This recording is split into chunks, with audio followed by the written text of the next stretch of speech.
여러분 안녕하세요. 반갑습니다. 오늘은 3월 25일 수요 성경 공부 시간입니다.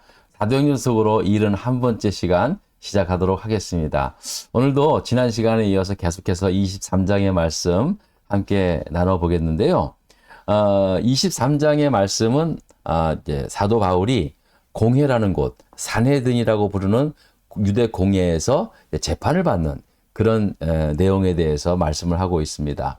그 당시에 로마의 식민지 하에 있었지만 로마는 그 당시에 유대 사람들을 자치적으로 그렇게 다스릴 수 있는 그런 기구를 하나 설치해 놓죠. 최고의 의결 기구였던 유대 공회, 또 사내들이라고 부르는 공회를 세웠습니다. 그래서 그 공회에서 백성들을 그 재판도 하고 또 정치적으로나 종교적으로 그렇게 이끌어가는 그런 역할을 했던 것이죠. 사도 바울은 이 공회에서 재판을 받게 되는데요. 이 공회의 공회원들은 크게 두 계파의 사람들로 그렇게 구성이 되어 있었습니다. 한 계파는 사두계파 사람들이고 한 계파는 바리새파 사람들이었습니다. 이미 앞선에 말씀을 드렸지만은 사두계파 사람들은 다윗 왕과 솔로몬 시대 때부터 내려온 그 제사장 그룹과 귀족 그룹들로 이렇게 구성되어 있었고요. 이 바리새파 사람들은 모세 율법을 철저하게 지키고 가르쳐 왔던 서기관이나 율법 학자들 그런 그룹으로 그렇게 구성되어 있었습니다.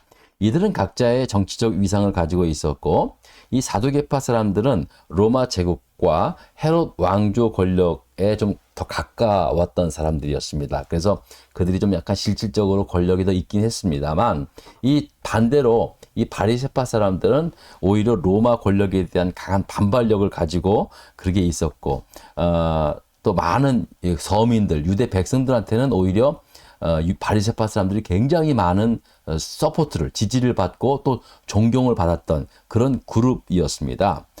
그래서 이 두 당파는 각자의 없는 것들을 또 없는 것과 있는 것을 서로 공유하면서 힘의 균형을 이루고 공회원으로서의 그 유대 백성들을 다스려 나가게 되었던 것이죠. 자, 23장의 말씀은 사도 바울이 이제 공회 앞에 이제 서서 재판을 받지 않습니까? 그래서 그동안 자기에게 자기가 받아왔던 자기에 대한 아주 이상한 그 소문에 대해서 비난하는 일들에 대해서 자기 자신을 스스로 변호하는 그러한 말씀들에 대해서 이제 23장은 그렇게 기록하고 있습니다. 무엇보다도 사도 바울은 그 공회 앞에 딱 섰을 때 공회 구성원들이었던 사람들이 사두개파와 바리새파 이 두 계파의 사람들일 줄 알고 자기가 이제 맨 처음에 어떻게 그렇게 이야기를 하냐면은요. 우리 한번 23장 6절의 말씀 한번 볼까요? 자, 한번 읽어보겠습니다. 바울이 그중 일부는 사두개인이요 다른 일부는 바리새인인 줄 알고 공회에서 외쳐 이르되 여러분 형제들아 나는 바리새인이요 또 바리새인의 아들이라 죽은 자의 소망 곧 부활로 말미암아 내가 신문을 받노라 라고 그렇게 말씀을 하고 있습니다. 여러분 여기 주목해 보세요. 곧 죽은 자의 소망과 곧 부활로 말미암아 내가 신문을 받는다라고 말씀을 하고 있습니다. 그러니까 지금 바울은 내가 다른 일로 말미암아 내가 지금 이렇게 신문을 받는 이유가 다른 일 때문이 아니라 믿음 때문이다. 근데 거기에 있는 바리새파 사람들 당신들이 지금 나도 바리새인 중에 바리새인인데 내가 믿는 당신들이 믿는 그 믿음과 내가 믿는 그 믿음이 사실 같은 거다. 근데 내가 나도 부활을 믿고 또 영혼도 믿고 그리고 또 천사도 믿는 이 믿음 때문에 내가 지금 이렇게 심판을 받게 되었다. 이런 식으로 이제 믿음의 문제에 대해서 내가 믿는 믿음 때문에 나는 지금 이렇게 이런 고난을 당하고 있다라고 그렇게 언급을 하게 되었던 거죠. 자, 그러니까 이 말을 들었던 이 바리새파 사람들은 어떻게 됩니까? 당연히 마음속에 너가 바리새인이었어? 너가 믿는 그 믿음 때문에 그렇게 이런 재판을 받게 된 거야? 이건 아니지? 이제 이런 마음이 이제 들었지 않겠습니까? 자, 그래서 어떤 일들이 일어났는가? 우리 문제 2번을 좀 보도록 하겠습니다. 자, 문제 2번입니다. 공회원들과 제사장들이 서로 큰 분쟁을 일어났던 이유는 무엇이고 천부장은 이를 어떻게 처리합니까? 자, 그래서 이제 어떤 일들이 일어났냐면요. 자, 7절의 말씀, 8절의 말씀 보겠습니다.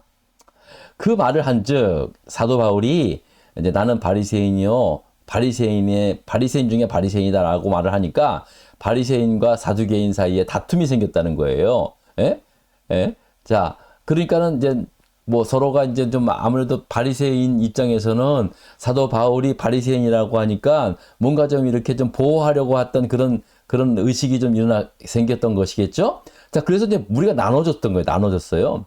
자, 이는 왜냐하면 사두개인은 부활도 없고 천사도 없고 영도 없다고 하고 바리새인은 다 있다 함이다라는 거예요. 자, 그러니까 믿음의 문제로 인해서 이제 서로가 이제 나누어졌다는 거예요. 자, 그러면서 어떻게 9절입니다. 크게 떠들세 바리새인 편 몇 사람 몇 서기관들이 일어나서 다투어 이르되 우리가 이 사람을 보니 악한 것이 없도다. 혹 영이나 혹 천사가 그에게 말하였으면 어찌하겠느냐라고 그렇게 이제 오히려 사도 바울을 변론하기에 이르게 되었다는 것이죠. 둘로 확 나눠졌다는 거예요. 그러니까 사도 바울이 어떤 의도성을 가지고 이제 그렇게 이야기를 했던 것 같아요. 자, 그러니까 당연히 같은 믿음을 가지고 있었던 바리새파 사람들이 내가 들어보니까 이 사람이 이렇게 이렇게 재판을 받을 이유가 없다. 이게 죄 없다. 이제 그렇게 이야기를 한 거죠. 그러니까 또 사두개파 사람들은 또 난리가 난 거겠죠. 그래서 막 서로가 막 이렇게 다툼이 일어나고 막 난리가 난 겁니다. 자, 그런데 어떻게 이제 이 사람들이 분쟁이 어떻게 좀 심하게 되었냐면요. 10절에 그와 같은 상황을 말씀하고 있는데 한번 보겠습니다. 자, 10절의 말씀을 읽겠습니다. 큰 분쟁이 생기니 천부장은 바울이 그들에게 찢겨질까 하여 군인을 명하고 내려가 무리 가운데서 빼앗아 가지고 영내로 들어가라 하리라. 그렇게 말씀을 하셨어요. 명령을 한 거죠. 왜냐면은 이들이 이제 서로 막 바울을 붙잡았나 봐요. 바리새파 사람들은 야, 이 사람 놔줘야 돼. 그러니까는 사두개파 사람들은 무슨 말이야 하면서 바울을 잡고 막 그냥 서로가 이제 막 땡겼나 보죠. 아, 그러니까 그게 천부장 눈에는 바울이 그냥 몸이 찢겨져 나갈 것 같다. 그렇게 생각을 해서 서둘러서 바울을 보호하기 위해서 영내로 다시 들어가게 했다라는 말인 거죠. 사실은 굉장히 일이 복잡해진 겁니다. 재판을 받아서 이제 깔끔하게 해결을 하려고 했는데 오히려 재판을 받는 과정에서 더 일이 커진 거예요. 아주 복잡해진 거예요. 이제 천부장도 어떻게 이제 해결할 수 없는 그런 상황에 이르게 된 것이죠. 네? 야, 그런데 여러분, 우리도 이렇게 이제 하나님의 일을, 하나님의 뜻에 따라서 믿음으로 살다가 어떤 일을 감당할 때 일이 막 꼬이는 경우가 있어요. 하나님의 도움으로 일이 잘 풀어져야 되는데 오히려 더 꼬여지고 안 되고 막 그냥 더 복잡해지고 일이 더 커지는 그런 일들이 일어났다는 거죠. 지금 바울이 그런 상황이거든요. 근데 결국은요, 이거를 보니까 하나님이 일부러 이런 상황을 만든 거예요. 만드신 거예요. 그래서 왜 그랬냐 하면은 하나님의 뜻을 온전하게 이루기 위해서. 그러니까 하나님은요, 순탄한 길도 주시지만은요, 때로는 이렇게 일을 더 크게 만들어 말미암아 더 하나님이 효과적으로 강력하게 하나님의 일을 행하시는 그런 것을 보게 됩니다. 사실 성경에는요, 그런 경우들이 굉장히 많아요. 우리는 기도해서 하나님 믿음으로 가면은 막 그냥 8차선 대로가 열린 것처럼 그렇게 기대는 하지만 오히려 기도하고 믿음으로 확신하고 이거 하나님의 뜻이다라고 이렇게 나갔는데 오히려 더 복잡해지고 이렇게 지금 방금 일어났던 것처럼 더 분쟁이 막 일어나고 내 몸이 찢겨져 나갈 것 같은 그러한 일들도 일어나지만 그러나 이 모든 것이 하나님께서 또 인도하시는 그러한 길이라는 사실이 놀랍다는 거죠. 그래서 우리도 그런 일을 당할 때 당하지 말고 더 기도하고 담대하게 하나님과 함께 하나님께서 이끄시는 대로 순종하며 나가는 게 참 중요하다는 거죠. 자, 그래서 그렇게 사도 바울이 이제 영내로 이제 끌려왔을 때 영내로 다시 들어오게 된 거죠. 그리고 이제 그날 하룻밤을 지내게 됐는데요. 어떤 일이 일어났는가 하면요. 그날 밤에 주님께서 나타나신 거예요. 그리고 바울에게 이런 말씀을 하십니다. 우리 다 같이 11절을 보겠습니다. 자, 다 같이 다 읽겠습니다. 시작. 그날 밤에 주께서 바울 곁에 서서 이르되 담대하라. 내가 예루살렘에서 나의 일을 증언한 것 같이 로마에서도 증언하여야 하리라 하시니라. 라고 그렇게 꿈에 말씀하시는 거예요. 나타나셔서. 그냥 꿈이 아니라 그냥 직접 나타나셔서 바울 곁에 서서 이렇게 말합니다. 담대하라. 너 강하고 담대하라. 내가 예루살렘에서 나의 일을 증언하였던 것처럼 로마에 가서도 이것을 증언하리라 그렇게 말씀을 하신 겁니다. 여러분 자 보세요. 놀랍지 않습니까? 여기서 드디어 주님께서 바울에게 너가 지금 굉장히 복잡하게 일이 커졌지만은 이 일로 인해서 너는 결국 로마에 가서 나에 대해서 예수 그리스도의 복음에 대해서 증언하게 될 것이다 라고 그렇게 말씀을 한 것입니다. 자 보세요. 이렇게 복잡하게 이제 일이 꼬인 상황이 결국은 예수님께서는 이 사도 바울을 로마에 보내시려고 했던 하나님의 뜻이었다는 사실입니다. 바울은 이 일로 말미암아 로마의 그 로마 황실에 속해 있는 그 감옥에 가게 되거든요. 이제 재판을 받기 위해서 로마로 갔는데 바로 그냥 로마 황실 심정 복판에 있는 감옥에 이제 수감되면서 재판을 받게 되었다는 사실입니다. 여기 저는 이거 보면서요. 이제 앞으로 계속해서 이 일에 대해서 말씀을 나눌 거거든요. 결국 사도 바울이 로마에 가서 순교를 하지만은요. 이 과정에 대해서 하나님께서 사도 바울이 로마에 가서 그곳에서 복음을 다른 도시에 가서 복음을 전했던 것처럼 그럴 수 있었어요. 근데 이번에는 로마에는요. 그렇게 가면은 사실은 황실 그 로마의 그 귀족 그 당시에 전 세계를 주름잡고 있었던 로마의 황실내까지 복음을 전하는 거는요, 쉬운 일이 아니었어요. 그 당시에 사도 바울이 다른 도시에서 복음을 전했던 방식으로는 안 되었어요.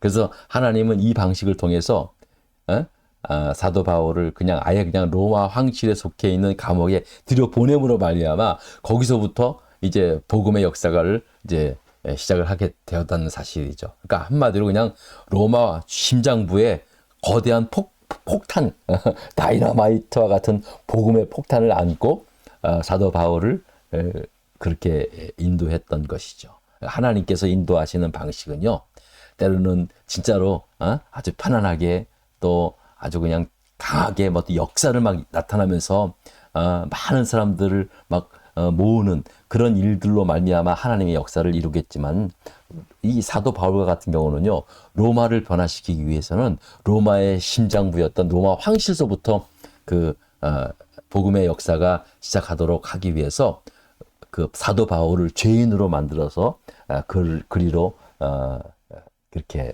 불러들이는 그런 하나님의 역사를 보게 됩니다. 그래서 우리가요, 항상 이런 일들을 보면서 떠오르는 하나님의 말씀 있잖아요. 우리 너무 잘하는 말씀. 우리 한번 다 같이 읽어볼까요? 자, 다 같이 읽어보겠습니다. 로마서 8장 28절입니다. 읽습니다. 시작. 우리가 알거니와 하나님을 사랑하는 자, 곧 그의 뜻대로 부르심을 입은 자들에게는 모든 것이 합력하여 선을 이루시느니라. 다시 한번 할까요? 우리가 알거니와 하나님을 사랑하는 자, 곧 그의 뜻대로 부르심을 입은 자들에게는 모든 것이 합력하여 선을 이루시니라 라고 말씀을 하고 있습니다. 이것이 바로 하나님의 합력하여 선을 이루시는 하나님의 역사인 줄 믿습니다. 여러분, 우리도 하나님의 말씀 앞에 순종하면서 믿음으로 살 때 물론 좋은 환경에서 그렇게 할 수도 있지만 때로는 이거 말도 안 되는 그런 상황에 일이 점점점 꼬여지는 그런 상황에 놓일지라도 하나님의 뜻은 반드시 하나님이 이루십니다. 그래서 우리가 믿음으로 이거 하나님의 뜻이다 라고 믿고 끝까지 섬길 때 하나님의 어떤 합력하여 선을 이루시는 하나님의 놀라운 도움 가운데 그 뜻을 이루실 줄 저는 믿습니다. 여러분, 오늘도 이 말씀을 통해서 끝까지 아무튼 어떠한 상황 속에서든지 중요한 건 이겁니다. 흔들리지 않는 믿음 가지고 우리 주님과 함께 동행하는 우리 모두가 될 수 있기를 부탁을 드리겠습니다. 여러분, 오늘도 함께 해주셔서 감사드리고요. 또 다음 주에 뵙겠습니다. 고맙습니다.